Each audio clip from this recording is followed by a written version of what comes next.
બગદાણામાં 48મી પૂર્ણતિથિ નિમિત્તે સૌથી મોટો ચમત્કાર થયો. જી હા મિત્રો, વાત કરીએ તો તમને બધા લોકોને ખબર છે કે આજે 17 જાન્યુઆરીના દિવસે મિત્રો વાત કરીએ તો બગદાણાની અંદર 48મી પૂર્ણતિથિ રાખેલ છે. તેની અંદર મિત્રો 5 લાખ લોકોનું રસોડું પણ રાખવામાં આવ્યું છે.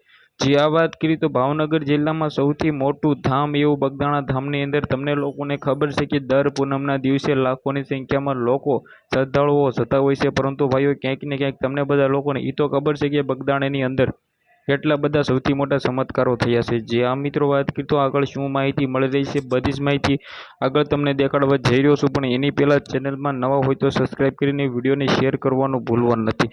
કારણ કે મિત્રો આપણે ચેનલમાં આવા નવા ઇન્ટરેસ્ટિંગ વાયરલ ટોપિકના વિડીયો સૌથી પહેલાં તમને બધા લોકોને જોવા મળી જતા હોય છે. હવે ભાઈઓ વાત રહી મિત્રો બગદાણા ધામની, તમને લોકોને ખબર છે કે શ્રદ્ધાળુઓ કેટલું બધું મિત્રો દિલથી મિત્રો વાત કરીએ તો ત્યાં જતા હોય છે, ચાલીને પણ જતા હોય છે. લાખોની સંખ્યામાં લોકો છે જતા હોય છે. આજે ભાઈ 48મી પૂર્ણતિથિ નિમિત્તે ભાઈ આખું ગુજરાતની અંદર આ ધામની અંદર લોકો છે એ જતા હોય છે.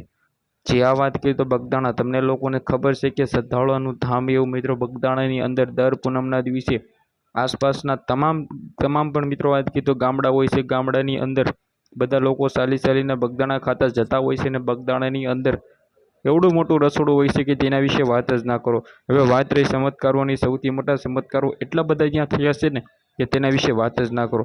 ત્યાં મિત્રો વાત કરીએ તો મંદિરની પાછળ ભાઈ વડલો છે, તેની અંદર સાક્ષાત ઘણા બધા લોકોને બજરંગદાસ બાપા દેખાય છે એવું નથી. પરંતુ મિત્રો જો તમે દિલથી ભાઈ જોવો છો, દિલથી મિત્રો પ્રાર્થના કરો છો, દિલથી મિત્રો વાત કરીએ તો બાપાને માનો છો, તો તમને ભાઈ ક્યાંક ને ક્યાંક દર્શન જોવા મળતા જ હોય છે. તો આ વિડીયો વિશે શેર કરી દેજો, સબસ્ક્રાઈબ કરવાનું ભૂલવાનું નથી, કમેન્ટમાં જય બગદાણા બાપુ પણ લખી દેજો. આજના વિડીયોમાં ત્યાં જ માહિતી આપણે એક નવો વિડીયો મળીએ.